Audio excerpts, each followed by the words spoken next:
The deep ডাইভে আপনাদের স্বাগত।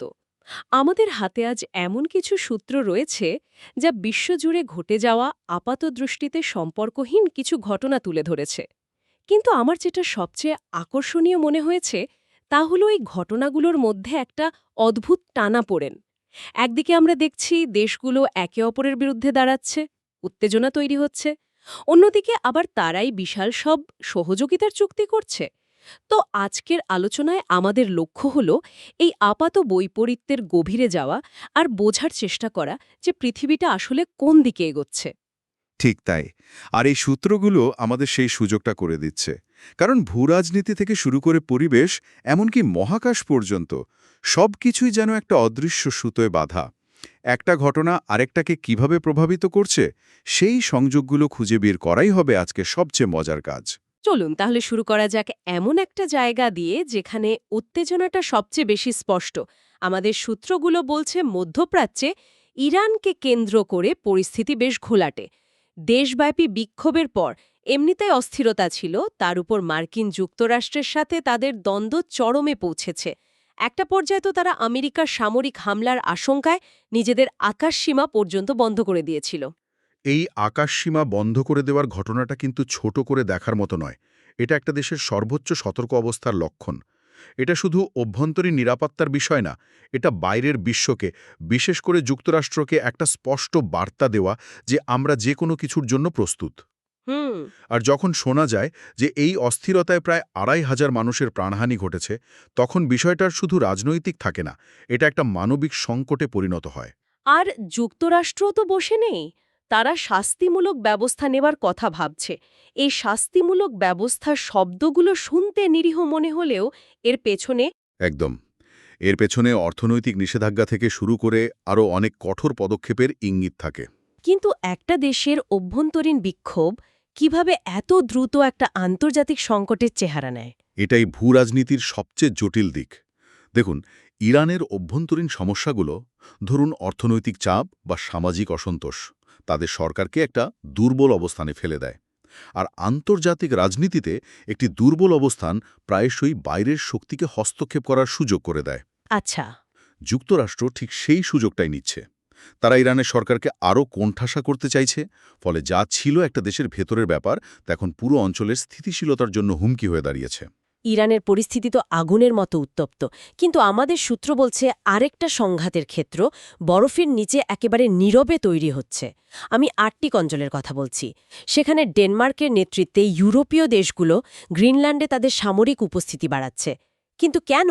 ওখানে তো শুধু বরফ আর বরফ। কিছুদিন আগেও হয়তো কথাটা সত্যি ছিল, কিন্তু এখন আর আর্কটিক শুধু বরফাবৃত দূরবর্তী অঞ্চল নয়। জলবায়ু পরিবর্তনের কারণে বরফ গলে যাওয়ায় দুটো বিশাল ঘটনা ঘটছে। এক, নতুন নতুন নৌপথ খুলে যাচ্ছে, যা এশিয়া ও ইউরোপের মধ্যে বাণিজ্যের সময় অনেক কমিয়ে দেবে। দুই, বরফের নিচে লুকিয়ে থাকা বিপুল পরিমাণ প্রাকৃতিক সম্পদ, যেমন তেল, গ্যাস এবং খনিজ, এখন নাগালের মধ্যে চলে আসছে। ওহ। তাই আর্কটিক এখন ভবিষ্যতের অর্থনীতির জন্য এক সোনার খনি। তার মানে যেখানেই সম্পদ সেখানেই প্রতিযোগিতা, তাই না? একদম। আর এই প্রতিযোগিতাটা এখন একটা নীরব সামরিক প্রতিযোগিতায় রূপ নিয়েছে। রাশিয়া আর্কটিক অঞ্চলে তাদের পুরনো সোভিয়েট যুগের সামরিক ঘাঁটিগুলো আবার চালু করছে। চীন নিজেদের নিয়ার আর্কটিক স্টেট বলে সেখানে প্রভাব বিস্তারের চেষ্টা করছে। হুম। এই পরিস্থিতিতে ইউরোপীয় ন্যাটো দেশগুলো যদি হাত গুটিয়ে বসে থাকে, তাহলে তারা পিছিয়ে পড়বে। তাই ডেনমার্কের নেতৃত্বে এই সামরিক উপস্থিতি বাড়ানোটা একদিকে তাদের সার্বভৌমত্ব রক্ষা করার চেষ্টা, অন্যদিকে আমেরিকা, রাশিয়া বা চীনের মতো বড় শক্তিগুলোর প্রভাবকে ঠেকিয়ে রাখার একটা কৌশল। এটাকে তো তাহলে একবিংশ শতাব্দীর এক নতুন ঠান্ডা লড়াই বলা যায়, যা বরফের নিচে শুরু হয়েছে। ঠিক ধরেছেন। একদিকে বরফের নিচে ঠান্ডা লড়াই, অন্যদিকে উত্তাল সমুদ্রকে শান্ত করার চেষ্টা। এই বৈপরীত্যটাই আমার সবচেয়ে মজা লাগছে। আমাদের সূত্র বলছে জাতিসংঘের হাই সিস ট্রিটি কার্যকর হয়েছে। এটা নাকি পৃথিবীর ২/৩ বেশি মহাসাগরকে আইনি সুরক্ষার আওতায় আনবে। বিষয়টা ঠিক কি? এটা এটা পরিবেশ রক্ষার ক্ষেত্রে গত কয়েক দশকের বলা যায় সবচেয়ে বড় অর্জনগুলোর একটা।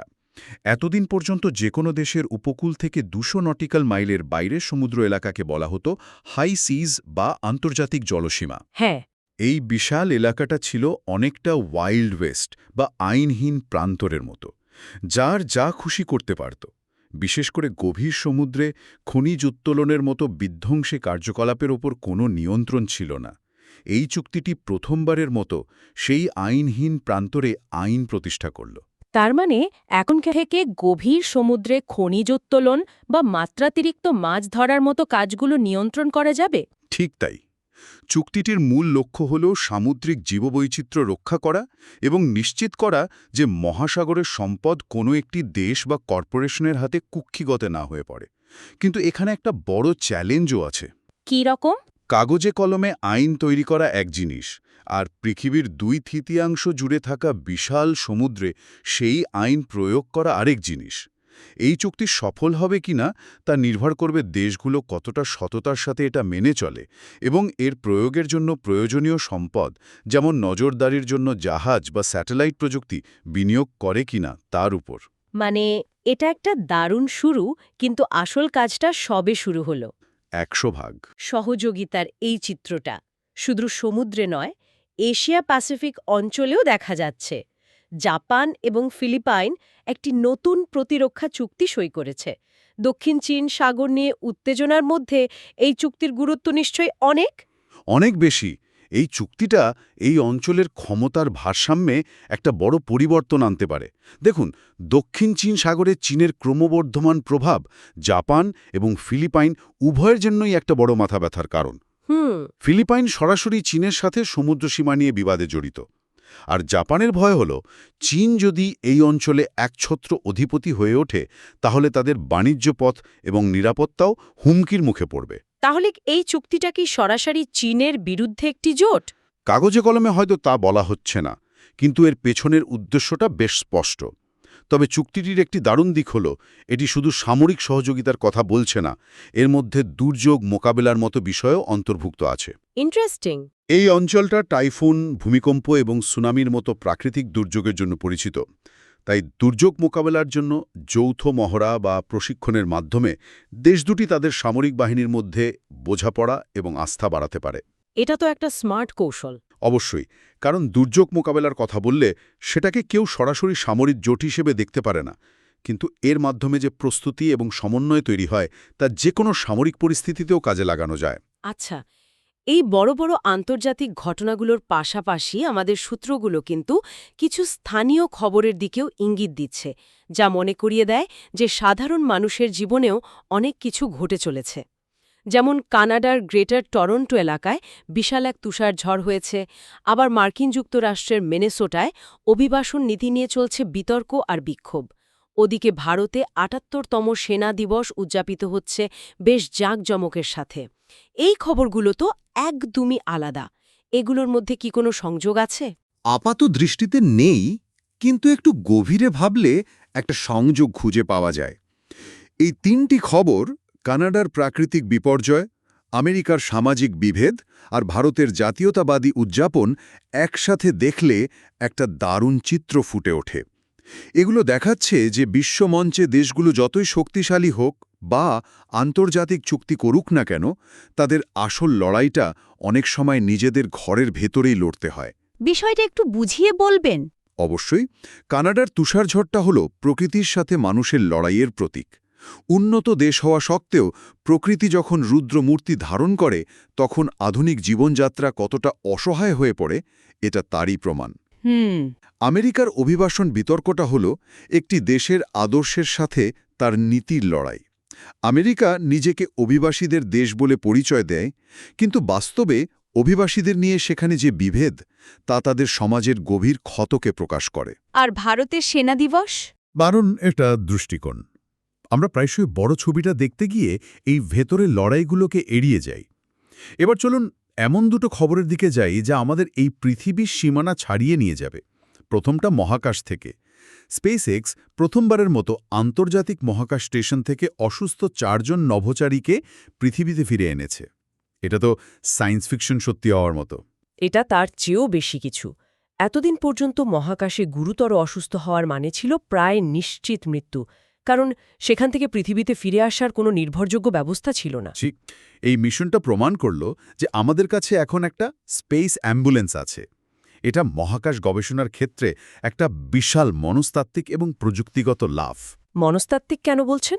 কারণ এর ফলে নভোচারীদের মানসিকতায় একটা বড় পরিবর্তন আসবে। এতদিন তারা জানতেন যে একবার মহাকাশে গেলে মিশনের শেষ না হওয়া পর্যন্ত পৃথিবীতে ফেরার কোনো উপায় নেই। তারা ছিলেন পুরোপুরি বিচ্ছিন্ন। আচ্ছা।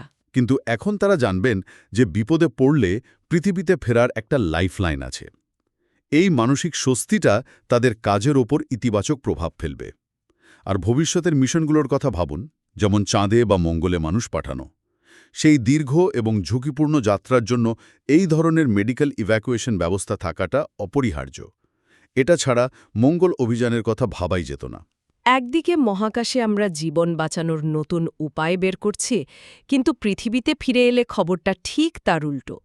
অ্যান্টার্কটিকার থোয়াইটস গ্লেশিয়ার, যেটাকে ডুমসডে গ্লেশিয়া বা প্রলয়ঙ্কারী হিমবাহ বলা হয়, সেটা নাকি খুব দ্রুত ফেটে যাচ্ছে।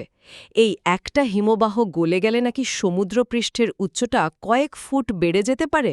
হ্যাঁ, এবং এটাই হয়তো আমাদের সময়ের সবচেয়ে বড় পরিবেশগত হুমকি।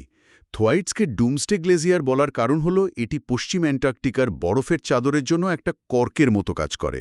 যদি এই কর্কটা খুলে যায়, তাহলে এর পেছনের বিশাল বরফরাশি সমুদ্রে পড়তে শুরু করবে এবং সেটা ঠেকানোর কোনো উপায় থাকবে না। কিন্তু বিজ্ঞানীরা বলছেন এটা দ্রুত ফাটল ধরছে। এর মানে কি? আমরা কি কোনো টিপিং পয়েন্টের খুব কাছাকাছি চলে এসেছি? ঠিক তাই। উদ্বেগের কারণ হলো নতুন গবেষণায় দেখা যাচ্ছে যে গরম সমুদ্রের জল হিমবাহের নিচ দিয়ে প্রবেশ করে এটিকে ভেতর থেকে গলিয়ে দিচ্ছে। মানে? ব্যাপারটা এমন যে আপনি একটি বিশাল বিল্ডিংয়ের ভিত্তি ভেতর থেকে খুঁড়ে চলেছেন। বাইরে থেকে হয়তো কিছুক্ষণ ঠিকই দেখাবে, কিন্তু যে কোনো মুহূর্তে এটি ধসে পড়তে পারে। এই দ্রুত ফাটল ধরার অর্থ হলো ধসে পড়ার প্রক্রিয়াটা হয়তো আমরা যা ভেবেছিলাম তার চেয়ে অনেক দ্রুত গতিতে এগোচ্ছে। এটা তো ভয়ঙ্কর। এটা কোনো দূরবর্তী বিপদ নয়। এর প্রভাব পড়বে বাংলাদেশের উপকূল থেকে শুরু করে নিউ ইয়র্ক, মুম্বাই, সাংহাই, বিশ্বের প্রায় সব বড় উপকূলীয় শহরের উপর। সব মিলিয়ে বেশ ভারী আলোচনা হলো। চলুন শেষ করার আগে একটু ভিন্ন মেজাজের কিছু খবরের দিকে তাকাই। আমাদের সূত্র বলছে বিশ্বজুড়ে খেলাধুলা আর সংস্কৃতিরও নানা আয়োজন চলছে।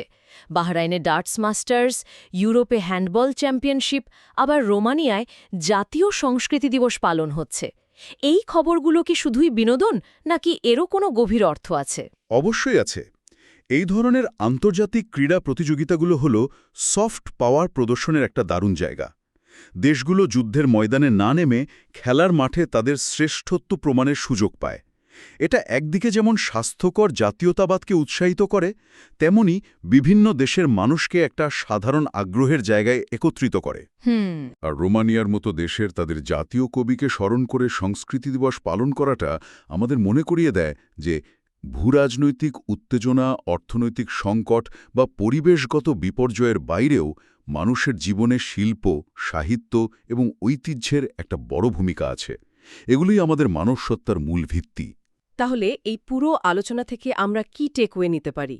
আমরা দেখলাম একদিকে ইরান আর আর্কটিককে কেন্দ্র করে সামরিক উত্তেজনা বাড়ছে, অন্যদিকে গভীর সমুদ্র রক্ষার জন্য দেশগুলো এক হচ্ছে।